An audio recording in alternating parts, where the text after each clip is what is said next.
Hello. तो hello. Hello. Hello. जी। Number 6892 दीदी। 6। 892।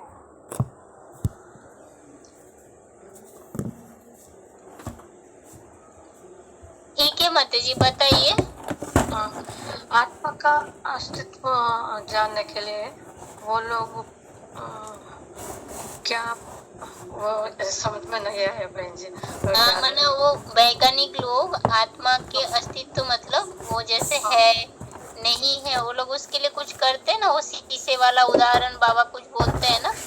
हाँ, मना वो बुखार बुखार रहेंगे तो माइक्रोस्कोप में ब्लड टेस्ट करते हैं ना, वो उसमें कीटाणु ज्यादा रहते हैं, वो दिखाई पड़ते हैं वो लोगों को। वैसे ही आत्मा अनुरूप है। आत्मा को मना वो ये स्थूल नेत्र से नहीं देख पाते हैं, ज्ञान के नेत्र से देख सकते हैं आत्मा को।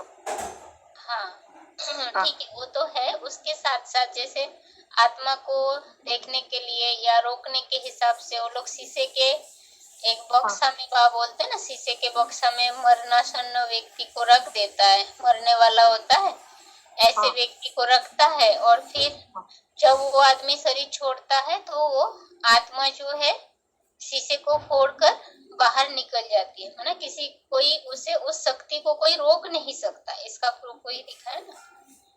और रोक नहीं सकता मना, वो देखने में नहीं होते हैं। हाँ। अति सूक्ष्म अणुस्वरूप है आत्मा। हम्म। हाँ, ठीक है।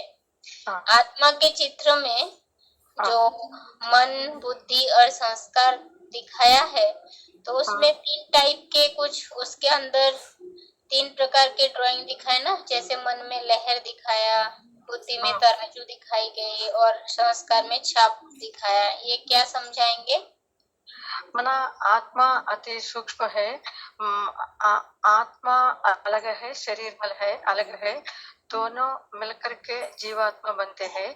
और आत्मा में जैसे उदाहरण देते हैं ना, ये मोटर कार और ड्राइवर की कार, मोटर ड्राइवर है आत्मा, कार है शरीर है। शरीर ड्राइवर तो भले अच्छा है, लेकिन कार मोटर नहीं है तो चला नहीं पाते ना। ऐसे दोनों भी रहना है, आत्मा भी रहना है, शरीर भी रहना है, तब वो चलते हैं ऐसे। हाँ ये ठीक है माता जी। प्रश्न ये पूछ रहे थे, हाँ, जैसे बुद्धि बुद्धि में बुद्धि हाँ, के स्थान पे वहां पर तराजू दिखाई गई ना हाँ, चित्र में, तो ये हाँ, किस कारण से? मना आत्मा में अच्छे कर्म भी, अच्छे संकल्प भी आता है, बुरे संकल्प भी आता है। वो मन है, मन बुद्धि संस्कार है ना। मन में संस्कार संकल्प आता है, बुद्धि उनको निर्णय करते हैं। आज जो निर्णय करते हैं वो कर्म करते हैं, वो ही संस्कार रूप में पड़ जाए आत्मा में। ठीक है। हाँ, संस्कार के लिए उदाहरण बाबा क्या देते हैं? संस्कार के उदाहरण, अगर गाय काटने वाले घर में एक बच्चा पैदा होते हैं, छोटेपन से गाय काटना देखते रहते हैं। बड़ा होने के बाद कोई लोग कहते हैं गाय काटना महापाप है, लेकिन वो बच्चे नहीं मानते, क्योंकि छोटेपन से देख देख करके आदत पड़ गए ना, संस्कार आ गए ना, इसलिए वो नहीं मानते। वही इसको उसको संस्कार बोलते हैं बाबा। ठीक है।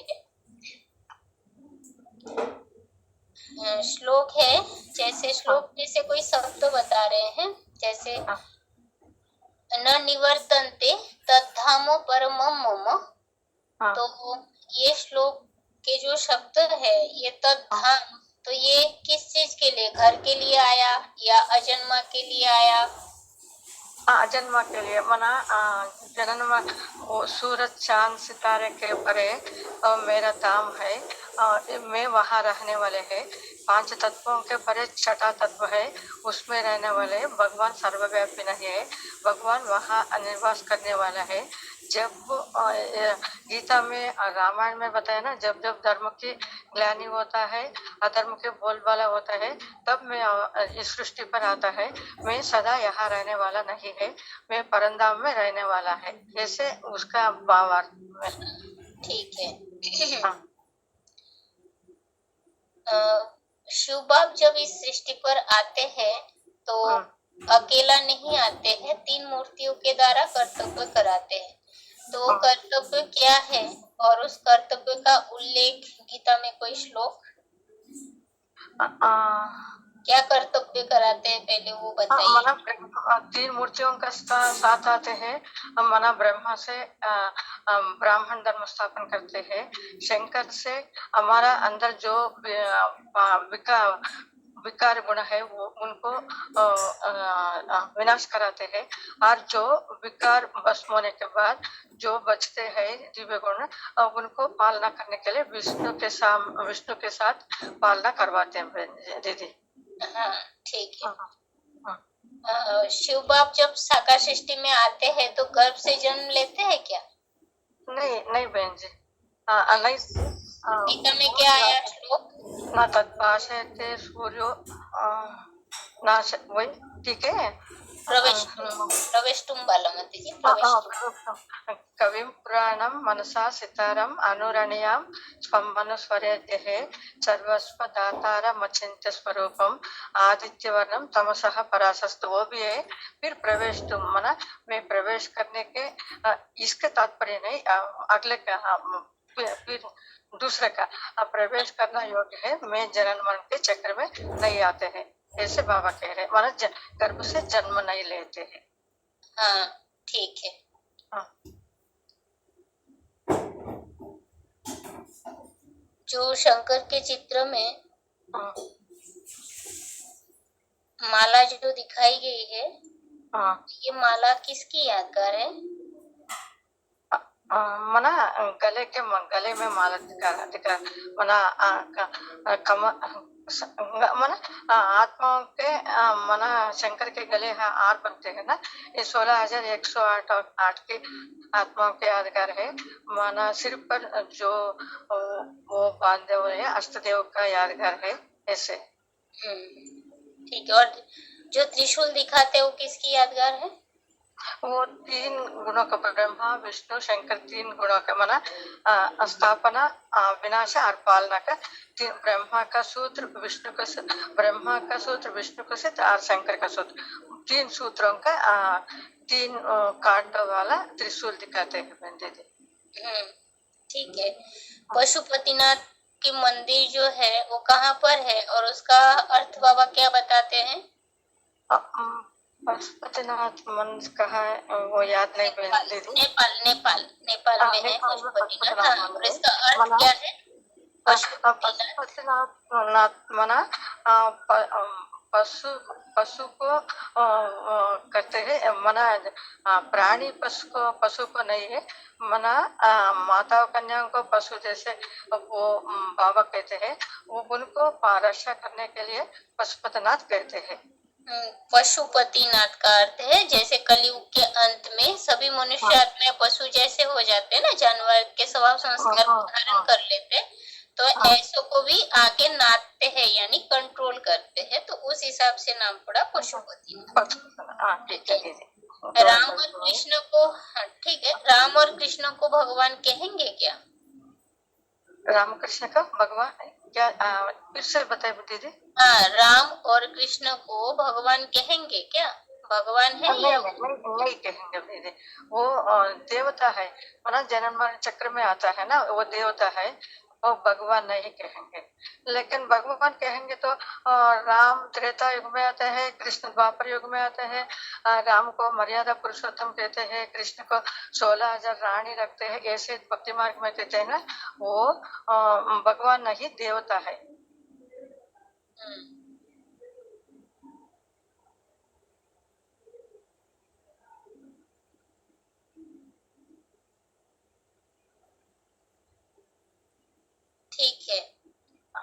ठीक है माता जी, अभी रखते हैं और उसे दीदी ठीक है। ऐसा राम कृष्ण के लिए भगवान तो नहीं, वो देवता है ना, जिसके लिए रामेश्वर में और हाँ गोपेश्वर में मंदिर में जो शिवलिंग की पूजा करते हुए दिखा है ना। राम हाँ के भी ईश्वर है कोई, और हाँ गोपेश्वर में गो कृष्ण को कहा गया तो उसके भी कोई ईश्वर है। तो ये याद रखते हैं लेकिन बताने हाँ के हाँ, समय चलेगा थोड़ा चलेगा चलेगा, मतलब ये तो सब जरूर प्रैक्टिस होते कर रहे हैं हैं ना, बोलते बोलते आ जाता है, फिर भी सबको हाँ बोलना तो आ रहा है अभी, ठीक है। हाँ चलिए रखते हैं, हाँ, हाँ शांति। हाँ शांति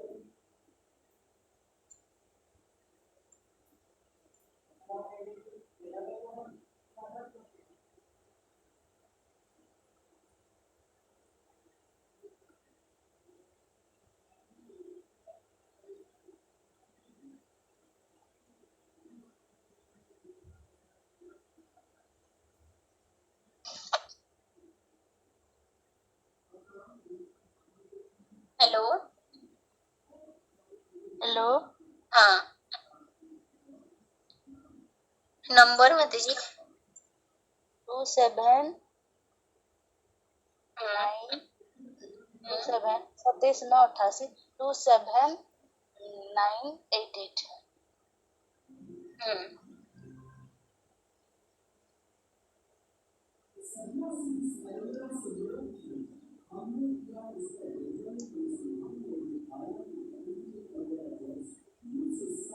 परमपिता परमात्मा और उनके जो दिव्य कर्तव्य, इस टॉपिक को जब समझे थे तो उसमें ये टॉपिक में आया था कि वो निराकार है और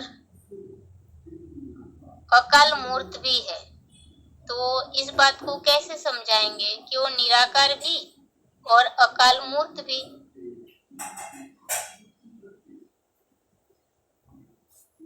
अकाल मूर्त माने जो जिसको काल नहीं खाता।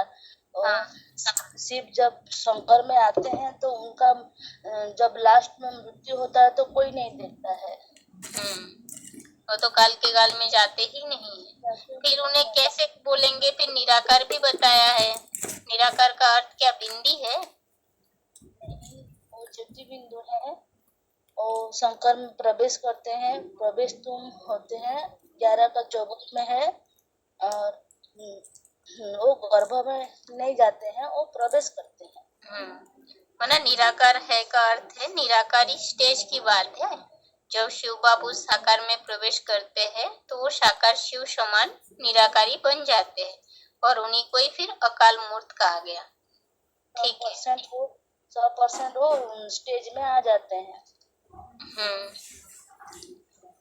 कर्म की गति को जानने वाला है कहा गया, तो कर्म की गति क्या है। कर्म की गति है 3 प्रकार। कर्म गुह्य गति है। कर्म अकर्म है, सुकर्म है और विकर्म है। सुकर्म कब कहा जाता है, अकर्म कब कहा जाता है।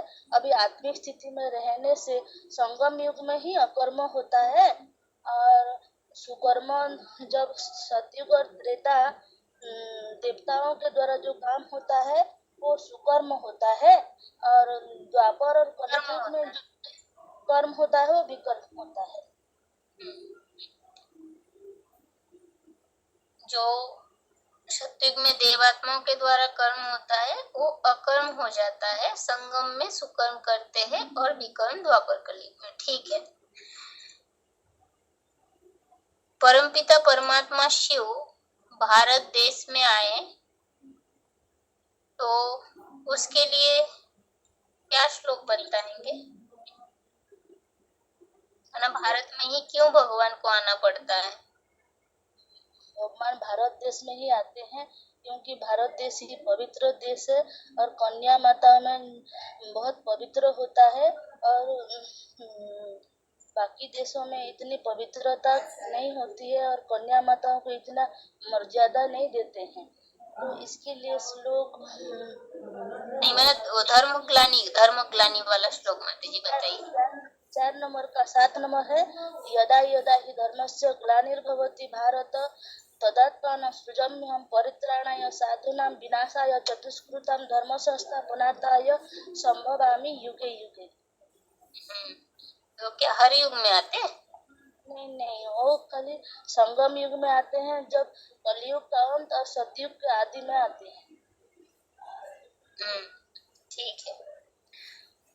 अ, जो सर्वात्माओं के पिता है उसमें मुस्लिम धर्म की लोग जो है वो एक गोल पत्थर रखते हैं और उसको चुंबन करते हैं, तभी मानते हैं कि हज यात्रा पूर्ण हुई। तो उस पत्थर का नाम क्या है? संगे अस्वद। हम्म, ठीक है। और जो तीन लोग के चित्र दिखाया गया, तीन लोग के चित्र में जो सूक्ष्म वतन दिखाई गई, तो क्या ऐसे सूक्ष्म वतन ऊपर है?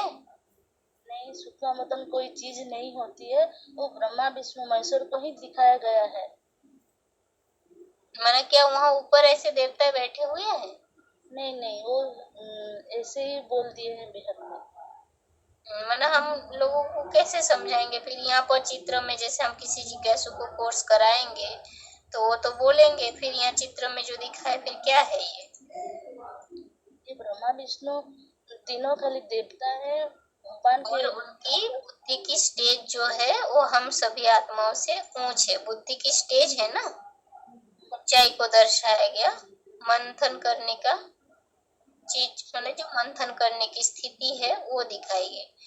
ठीक है। तीन लोग के चित्र में परमात्मा के नजदीक रहने वाले आत्माओं की संख्या कम, कारण क्या है? और ज्यादा रहने मतलब दूर रहने वालों की संख्या ज्यादा क्यों है?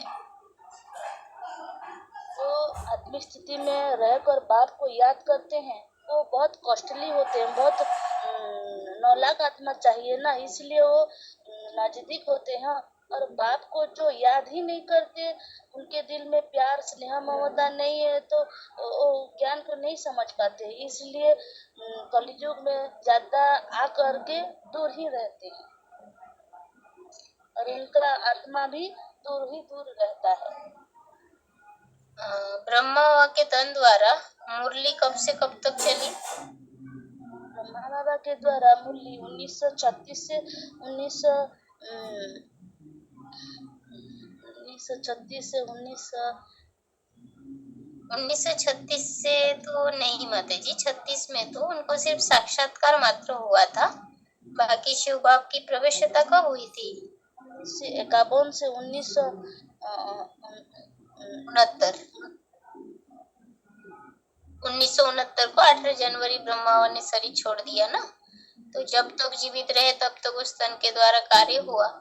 तो उनके द्वारा जो वाणी चली उसे गीता ज्ञान कहेंगे या गीता ज्ञान अमृत कहेंगे? गीता ज्ञान ही बोलेंगे, क्योंकि शिव बाबा ही आकर जो क्लैरिफिकेशन के द्वारा हमको ज्ञान देते हैं वो ही गीता ज्ञान अमृत हो जाता है। ठीक है। सृष्टि चक्र के चित्र में द्वापर युग से कौन सी आत्माओं को आते हुए दिखाया और उनके आने का कर्तव्य क्या है? आने का कारण क्या? वो क्या करते हैं सृष्टि पर आकर? द्वापर युग से सब दूसरे दूसरे धर्म वाले लोग आते हैं और द्वैतवादी फैलाते हैं, अनेक मत फैलाते हैं, दुनिया में विविचार आ जाता है। मतलब उसमें ऐसे है ना, द्वापर युग में जब से दुख मिलना शुरू हुआ तब से भगवान को पुकारने लगते हैं। तो क्या भगवान को पुकारने से भगवान आते हैं? नहीं। भगवान को से नहीं आते हैं, भगवान तो खुद आते हैं, भगवान को खुदा कहा जाता है। ठीक है। द्वापर में भगवान बाप न आने का कारण क्या है?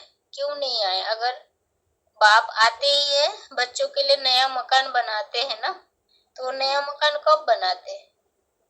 बाप जब आते हैं तो पुराना मकान टूटेगा तभी ना नया मकान बनेंगे, तो इसलिए द्वापर में अगर आते होते तो कलयुग क्यों क्यों होता, सतयुग क्यों नहीं हुआ, इसीलिए वो कलयुग के अंत में और सतयुग के आदि में आते हैं और नई दुनिया सृष्टि करते हैं, स्वर्ग स्थापन करते हैं। ठीक है। और जैसे परमपिता परमात्मा शिव है, उनके लिए कहा जाता है अजन्मा, अगर्भा, अभोक्ता। तो वैसे ही साकार में कौन से व्यक्तित्व है जिनके लिए ये लागू होता है? कौन सी देवता के लिए बताया गया ये बात कि वो अजन्मा है, अगर्भा है, अकर्ता है, अभोक्ता है? बाप आते हैं तो गर्भ में जन्म नहीं लेते हैं, इसलिए अगरबा कहते हैं।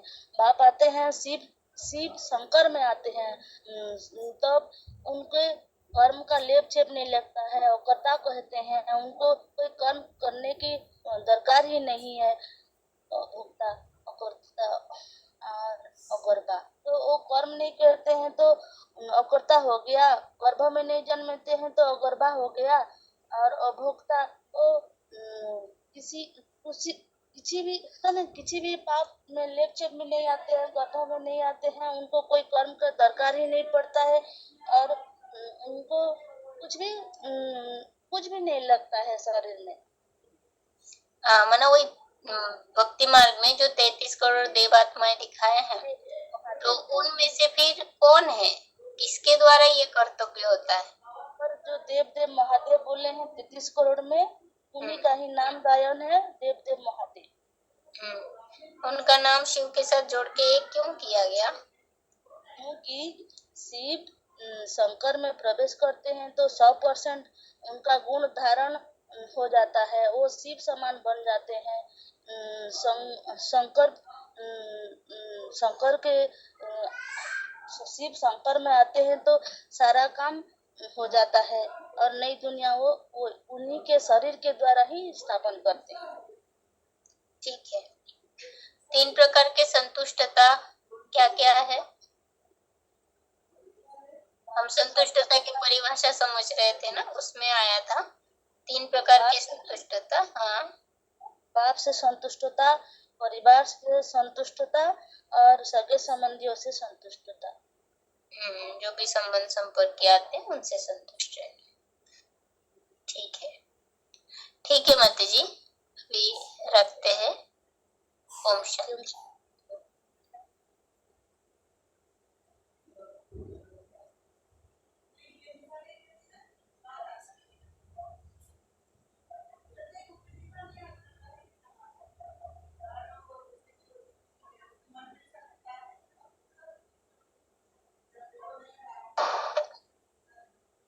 हेलो हेलो, हाँ, कैसा ना आया? हेलो हेलो हेलो माता जी। शांति, ओम शांति। हाँ, नंबर बताएंगे? मेरा है 16,464। ठीक है। दुनिया में ये कहते हैं कि बड़ा मानुष तन पावा, तो ये कब का गायन है? और ये संगम युग का गायन है, जब आके परमात्मा हम लोगों को ज्ञान सुना के और इस तन से हमको वो पावन बनाते हैं, तो इसी संगम युग का गायन है, जब कलयुग और सतयुग की बीच का युग है। ठीक है।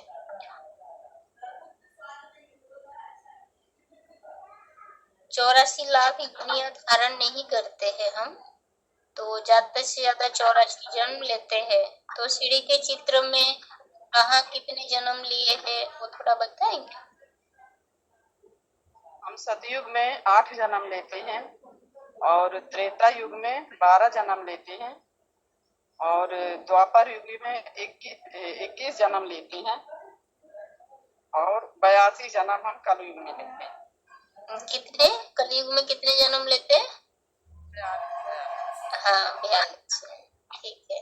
और संगम का एक टोटल मिला के? हाँ, संगम युग का टोटल मिला के फिर 84 जन्म हो जाते हैं। एक जन्म यही जो इसी शरीर से हम सतयुग में जाते हैं। हाँ, ठीक है। और क्या प्रूफ देंगे कि हम 84 लाख योनियां धारण नहीं करते? मनुष्य क्या है 84 लाख योनियां धारण नहीं करते, वो अपने कर्मों के हिसाब से यही जो है कलयुग के अंत में ही सारे कर्म भोग लेता है। कोई अंधा होता है, कोई लूला हुआ, कोई लंगड़ा हुआ, कोई बीमार हुआ, है ना। जैसे आजकल कुत्ते जो हैं, तो कुत्तों को दूध रोटी मिलती है खाने के। एक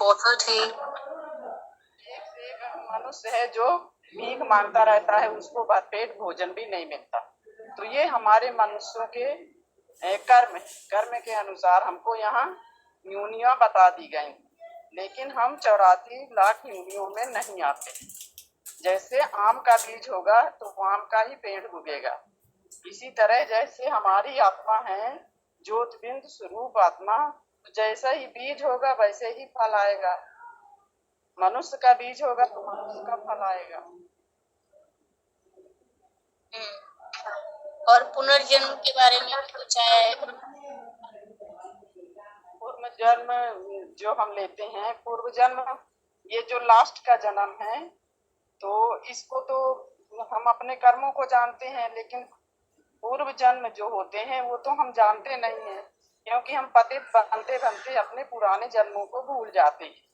तो परम पिता परमात्मा शिव आकर के हमें अपने जन्मों के बारे में बताते हैं कि हम 63 हम का 84 जन्म हम लेते हैं, उसके जन्म पाप ही हमको बताते हैं, हम नहीं जानते। मतलब उसमें ये प्रश्न चल रहा था ना, जैसे कोई अपने पूर्व जन्म की बात बताता है तो पिछले जन्म में कोई व्यक्ति को ही दिखा के इंट्रोड्यूस करके बताते ये हमारे माता पिता थे, कभी कोई जानवर की तरफ इशारा नहीं किया। ठीक है। और जैसे कि याद रहता है तो बता देते हैं ना कि ये हमारे माता पिता थे, मतलब मनुष्य को ही जी कहा जाएगा। जितने बार जन्म लेंगे हम मनुष्य योनि में ही आएंगे और किसी पशु पक्षी में नहीं आते, क्योंकि मनुष्य में मनन चिंतन होता है और मन होता है, इंद्रियां ज्यादा होती हैं, और जानवरों में पशु पक्षियों में ये सब चीजें नहीं होती। ठीक है। सीढ़ी के चित्र में जो हेडिंग दिया है भारत के उत्थान और पतन की कहानी, तो ये भारत देश के लिए कहा है, किसके लिए कहा है?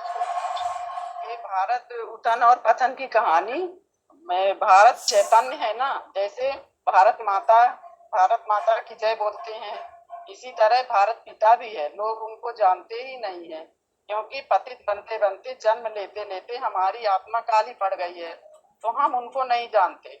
सब लोग भारत माता की जय करते हैं, भारत पिता को कोई जानता ही नहीं है। जिस तन में शिव परमात्मा प्रवेश करते हैं और स्वर्ग की स्थापना करते हैं, वही भारत पिता। उन्हें सीढ़ी के चित्र में क्या दिखाया, किस रूप में दिखाया है? सीढ़ी के लास्ट युग कलयुग के अंत में उनको कांटों की सैया पर दिखाया गया है। और सीढ़ी की शुरुआत में क्योंकि वो देश विदेशों से भीख मांग रहे हैं। भारत इतना कंगाल हो गया है कि बाहर विदेशों से भीख मांग रहे हैं। नहीं, वो तो लास्ट में सीढ़ी के लास्ट में कलयुग के अंत में दिखाया है, वैसे ही उन्हें ही सतयुग की आदि में किस रूप में दिखाया है चित्र में? विश्व के महाराजा महारानी के रूप में, लक्ष्मी नारायण के रूप में दिखाया है ना? सतयुग के आदि में लक्ष्मी नारायण के रूप में है, और त्रेता में राम सीता के रूप में, और द्वापर में तो कृष्ण के रूप बता दिए हैं। लेकिन द्वापर में तो सोमनाथ मंदिर की स्थापना किए थे राजा विक्रम, तो वहां से वो सच्ची भक्ति हुई ना। द्वापर में फिर कई धर्म आ जाते हैं ना, तो के कारण विचार फैलना शुरू हो जाता है। फिर वो राम सीता की पूजा करते हैं, गणेश और हनुमान की भी पूजा करना शुरू कर देते हैं। इससे आते आते हम एकदम पेड़ों और पत्तों की भी पूजा करना शुरू कर देते हैं। फिर राज्य सत्ता धर्म सत्ता ये जो एक थी, और वो कलयुग के अंत में आके अलग अलग हो जाती है। तो यहाँ फिर प्रजातंत्र राज हो जाता है, प्रजा के ऊपर प्रजा का ही राज हो जाता है। तब परम पिता परमात्मा तभी यहाँ आके और सच धर्म की स्थापना करते। ठीक है। भगवान के अवतरण का समय कौन सा है? गीता में उसके भगवान बाप इस सृष्टि पे अवतरित होते हैं ना, तो उनके अवतरण के समय काल को उल्लेख करते हुए गीता में श्लोक आया है ना, अवतरण कब आए हैं इस सृष्टि पे? जब वही धर्म की ग्लानि क्या है, तो रामायण में आए हैं, जब जब होए धर्म की ग्लानि, बड़े असुर अधम अभिमानी, तब तब प्रभु धरि मनुष्य शरीरा। बाकी गीता में आया है यदा यदा ही, और में आया है यदा यदा ही धर्मस्य, मतलब जब जब धर्म की ग्लानि होती है तब तब मैं इस धरती में अवतार लेता हूँ। अवतार नहीं मतलब प्रवेश करता हूँ, प्रविष्ट हूँ। हाँ, और आने का आकर के क्या कर्तव्य करते हैं उसके लिए आगे का श्लोक, यदा यदा ही के बाद वाला और एक श्लोक है ना, परित्राणाय। की तो बहन जी आ नहीं रहे थे इसलिए। नहीं, भावार्थ बताएंगे ना तब भी चलेगा ना। जैसे साधु परित्राणाय साधु नाम, साधुओं की परित्राण करने के लिए, दुराचारियों को दुष्ट का दमन करने के लिए, विनाशाय दुष्टतम, धर्मों की पुनः स्थापना के लिए आते हैं ना। ये कर्तव्य उनके आने का कारण क्या है? ये धर्म की ग्लानि होती है तब तब परमात्मा शिव आकर के और धर्म की स्थापना करते हैं। साधु संतों के उद्धार करते, अधर्मियों के विनाश करते, दुराचारियों को दंड देता है। ये सारे कर्तव्य के लिए ही आते हैं ना बाप इस सृष्टि पर। ठीक है, हाँ, उसका भी उद्धार करते हैं। उन्हें खुदा क्यों कहा जाता है? खुदा कहते हैं बहन जी, वो खुदा करके अपना परिचय देते हैं, क्योंकि उनका परिचय कोई दे ना सके। हम अपने परिचय को क्यों भूल गए और उनका परिचय उन्हें क्यों याद रह गया? अंतर क्या है? क्योंकि हम जन्म मरण के चक्र में आते रहे, पतित बनते गए और हमारी आत्मा काली हो गई। और वो तो जन्म मरण के चक्र में आते नहीं है, वो तो सुप्रीम सोल है, इसलिए उनको अपना भी पता है और सारी सृष्टि के मनुष्य आत्माओं का भी परिचय उनको मालूम है। ठीक है, ठीक है माता जी, अभी रखते हैं। ओम शांति।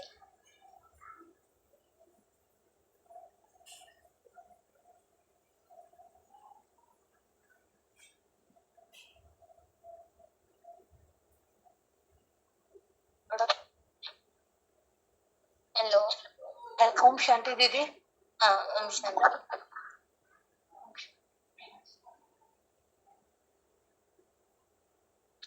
दुनिया में शिवरात्रि को इतना धूमधाम से मनाते हैं, तो शिव के साथ जयंती ना कह करके रात्रि क्यों कहा जाता? क्योंकि दीदी वो ज्ञान अंधकार की रात्रि में आते हैं। जब सारी दुनिया अज्ञान अंधकार की रात्रि में होती है, तब शिव बाबा आकर हम सभी आत्माओं को ज्ञान की रोशनी देते हैं, ज्ञान में ले जाते हैं। इसलिए पहले शिवरात्रि होती है, शिवरात्रि कहा जाता है, ना कि शिव जयंती कहा जाता है। क्योंकि वो एक तो जन्म मरण के चक्कर में ना आने का कारण, क्योंकि गर्भ से जन्म नहीं लेते, तो जिनका गर्भ से जन्म होता है उनकी जयंती मनाई जाती है। तो इसीलिए जो भक्त लोग हैं वो उनकी शिवरात्रि मनाते हैं। ठीक है, और जैसे उस समय जागरण करते हैं, तो उसका अर्थ क्या है? क्या अर्थ दीदी? जागरण करते हैं ना, हद में, जैसे रात को जगे रहते हैं, सोते नहीं है, तो यहाँ हमें जब भगवान बाप आ जाते हैं तो अज्ञान अंधकार से हमें उठाते हैं, यानी कि ज्ञान की रोशनी, ज्ञान देते हैं। तो वो स्थूल में वो क्या है कि सारी रात जागकर, यानी कि ज्ञान अंधकार में रात्रि में वो जागरण करते हैं। माने यहाँ पर हमें, जब वो भगवान बाप इस सृष्टि पर आए हैं, उन्हें जान के पहचान करके फिर हमें अज्ञान नींद में सोना नहीं है, ज्ञान की जागती ज्योति बन के रहना है, तो जागरण करना हो गया। व्रत लेते हैं, उपवास करते हैं, उपवास का अर्थ क्या है? उपवास माना दीदी 5 विकारों का उपवास बताया है बाबा ने हमें, कि जो हमारे अंदर की कुरीतियां हैं, बुराइयां हैं, उनका उपवास करना है, ना कि स्थूल में जो चीजें हैं उनका उपवास करना है। उपवास माना क्या? बाप के नजदीक रहना है। बहु माना नजदीक, बास माना बास करना, रहना। ठीक है।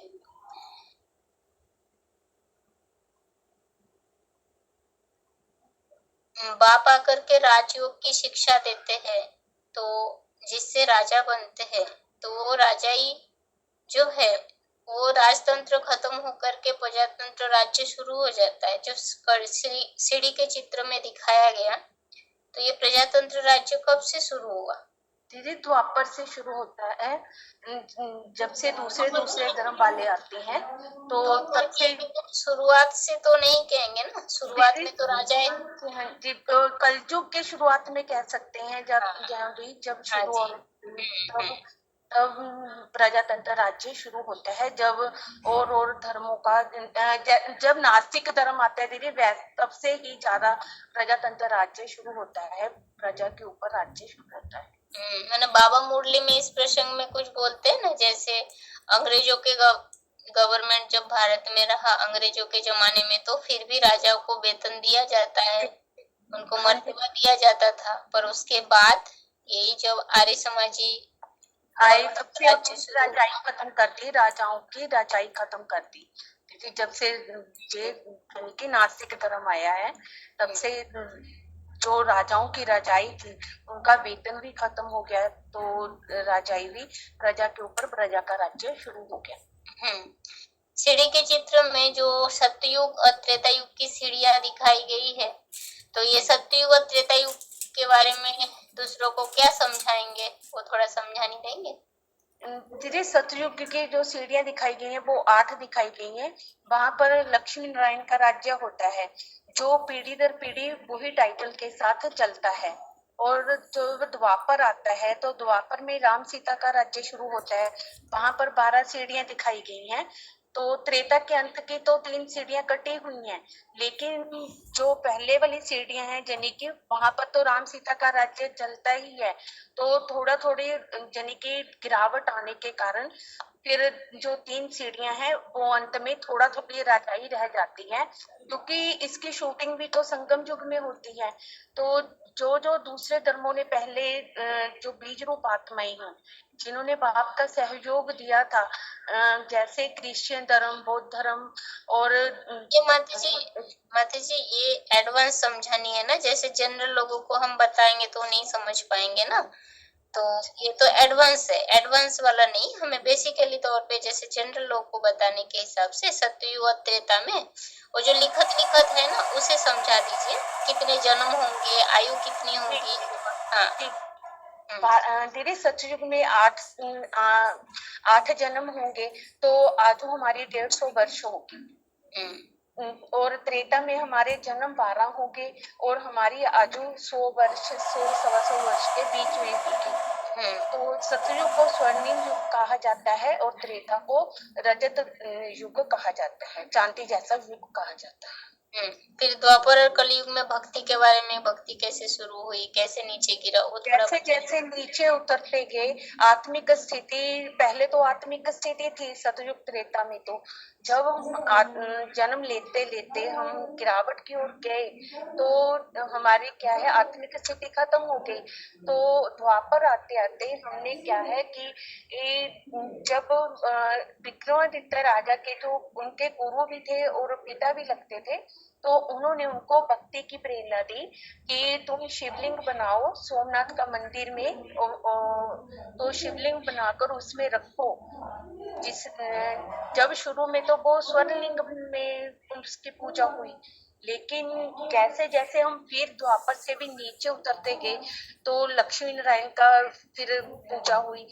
तो उसके बाद फिर और नीचे आते आते तो जैसे जानवरों की भी पूजा होनी शुरू हो गई, एक एक देवी देवता की अलग अलग से पूजा करनी शुरू कर दी। जैसे हम कह सकते हैं कि पहले एक लिंग को मानते थे, बाद में लक्ष्मी नारायण के रूप में प्रवृत्ति मार्ग की पूजा दिखाई गई है, फिर बाद में क्या हुआ एक सिंगल देवी देवताओं की पूजा करनी शुरू कर दी।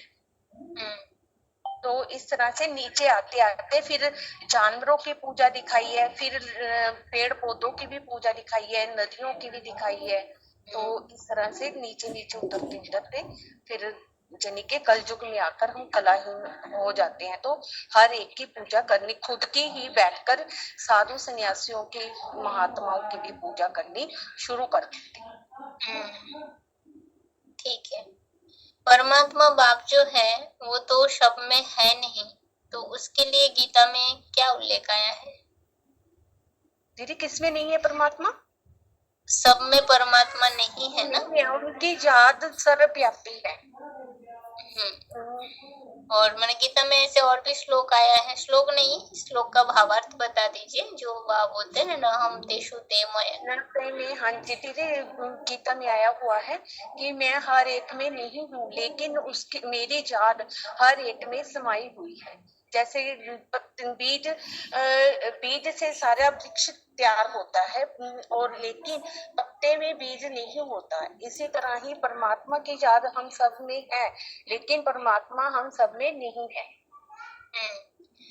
और जैसे ये तो आप गीता के आधार से बता दिए, पर जैसे साधु संत महात्माएं कहते हैं शिवोहम, तो अब वो शिवोहम है या नहीं है, वो किस बात से समझाएंगे?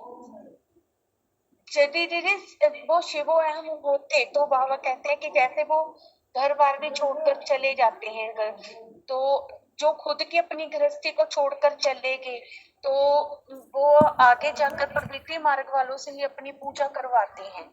तो क्योंकि खुद की तो गृहस्थी उन्होंने नष्ट कर दी, लेकिन प्रवृत्ति मार्ग वालों से उन्हों को कहते हैं कि तुम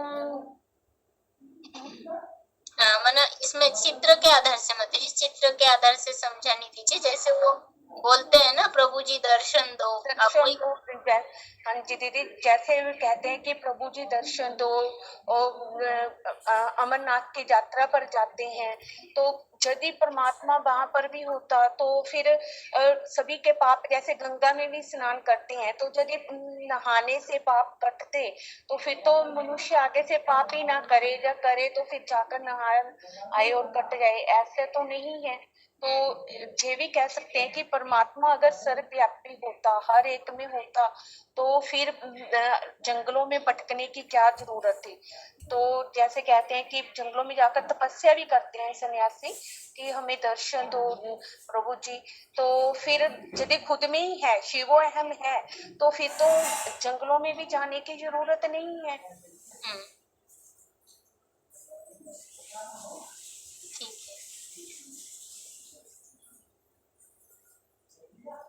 बाप जब इस सृष्टि पर आते हैं तो वापस जाने का रास्ता बता के फिर हमें वापस लेके जाते हैं।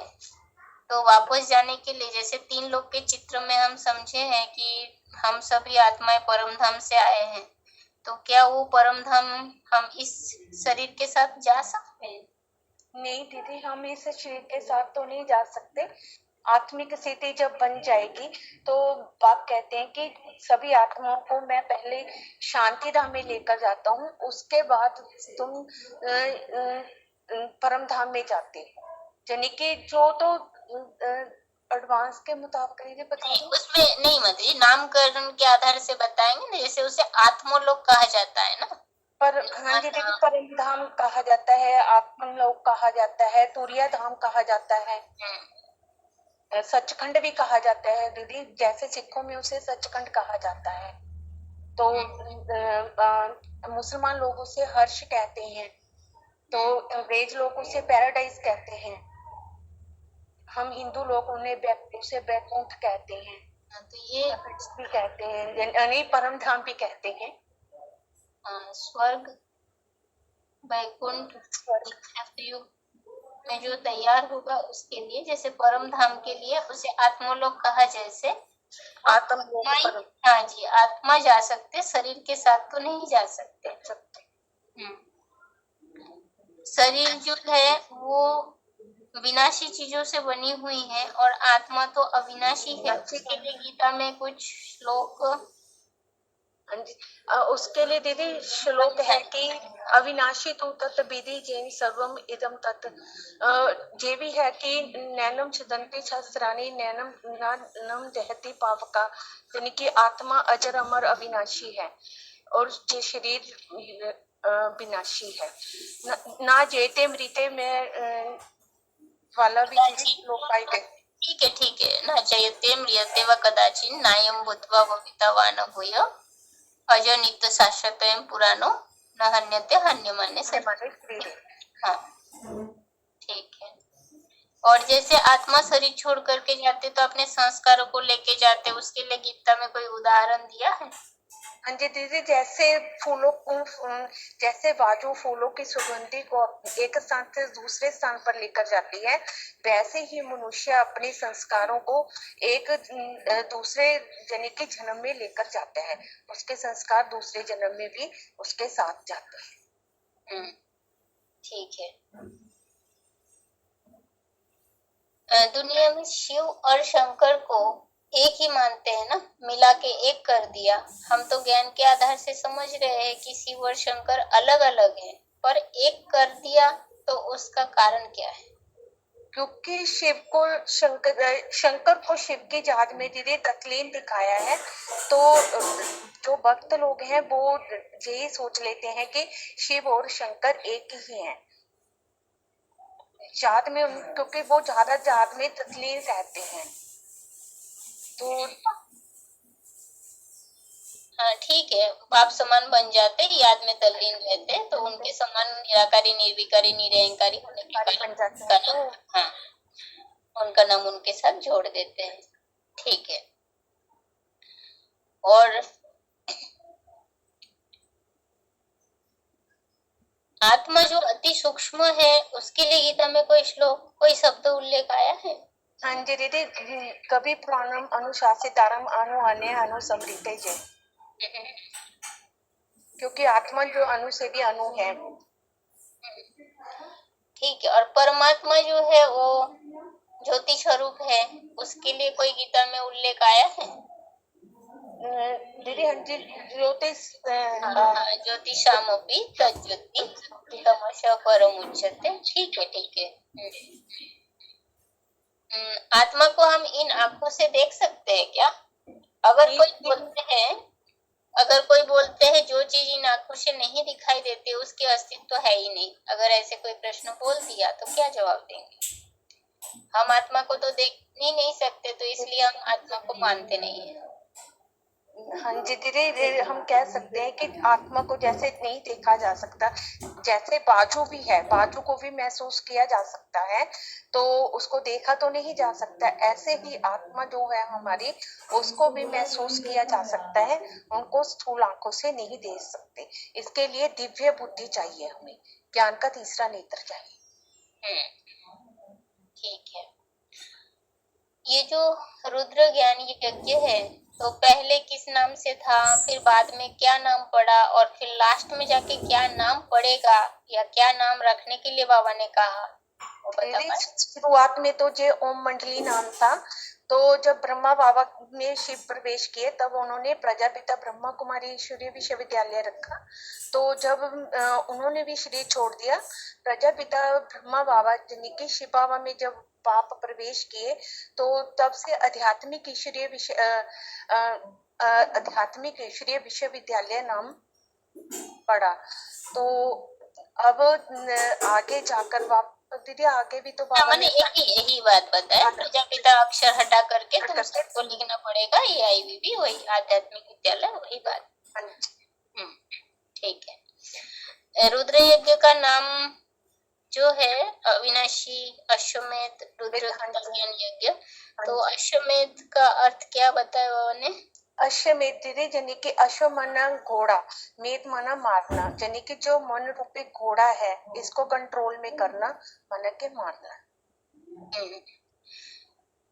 जैसे बाबा बोलते हैं ना, जैसे सर्वव्यापी के लिए बाबा एक उदाहरण देते हैं ना, जैसे राजा जो होता है वो प्रजा के बीच में नहीं रहता, ऊंचे स्थान पे ही बैठता है अपने ही गद्दी पर, तो उनके लिए तो कहते ही है कि ऊंचा तेरा धाम काम नाम, तो क्या वो सब में आ सकता है?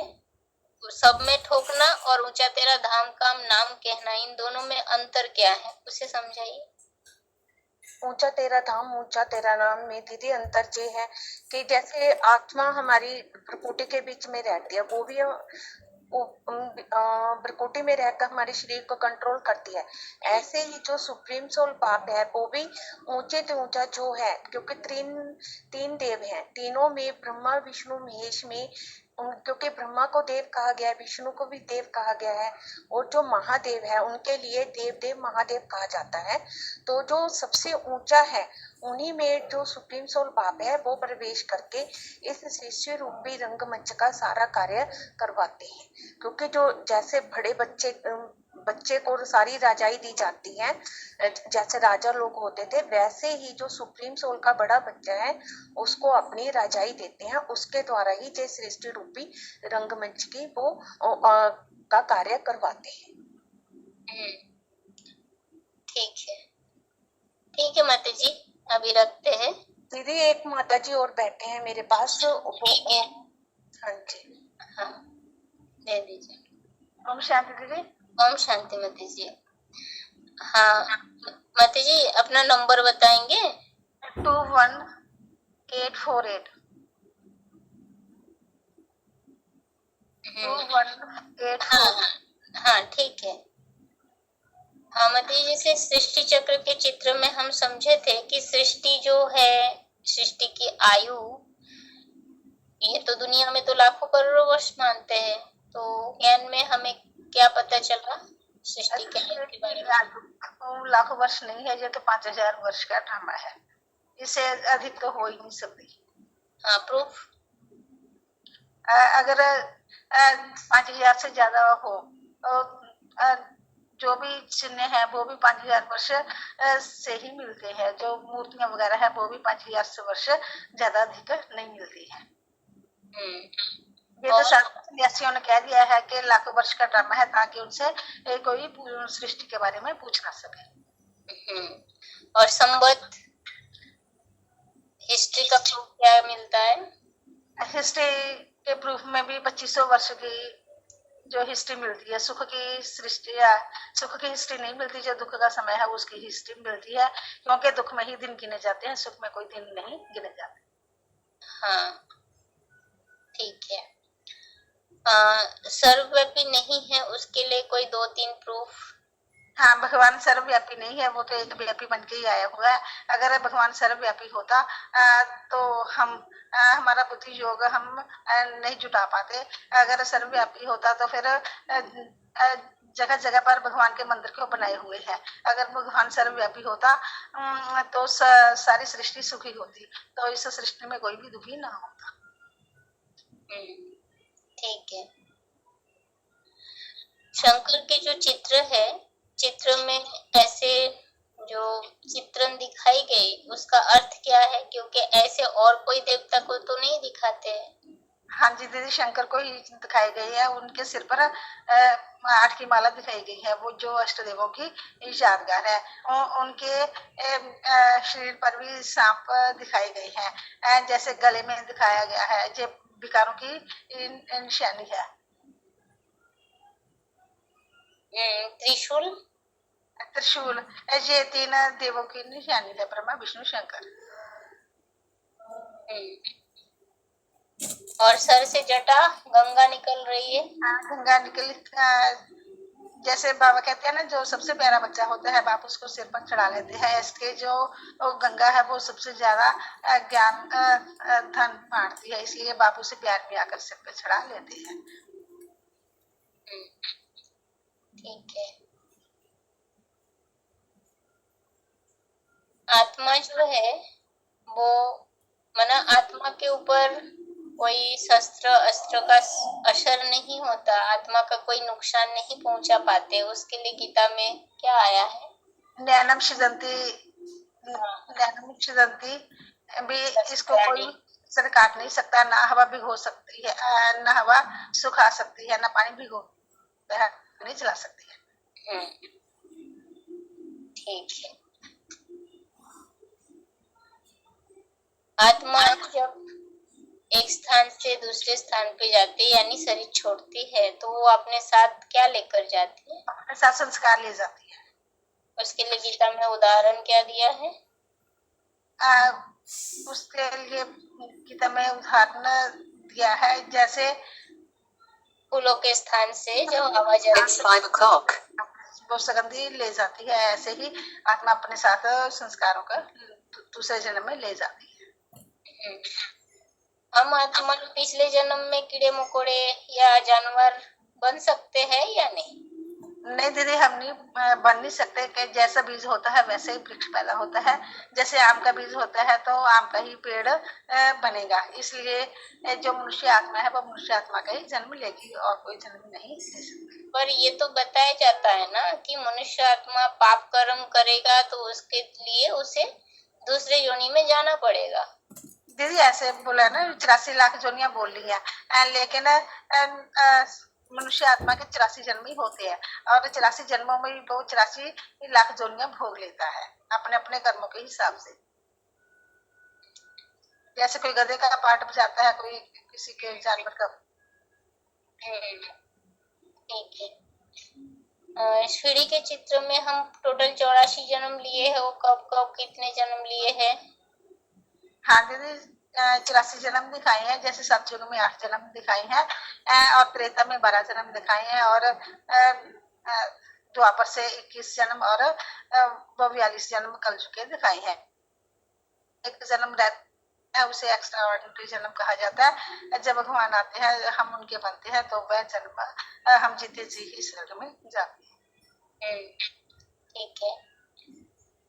अब जैसे शास्त्र द्वापर युग से दिखाया है, शास्त्र निर्माण हुआ, मूर्तियों की पूजा की गई और गुरु भी किए। क्या इन सब के द्वारा भगवान प्राप्त हो सकते हैं? नहीं दीदी, इनसे भगवान प्राप्त नहीं हो सकता। जैसे गीता में बोला है कि मैं न यज्ञ न तप न वेद शास्त्रों किसी से द्वारा भी नहीं मिलता हूँ, भी मैं तो आके प्रवेश करता हूँ। ठीक है। ठीक है माता जी, आज के लिए ठीक है, समय हो गया है। ओम शांति। ओम शांति।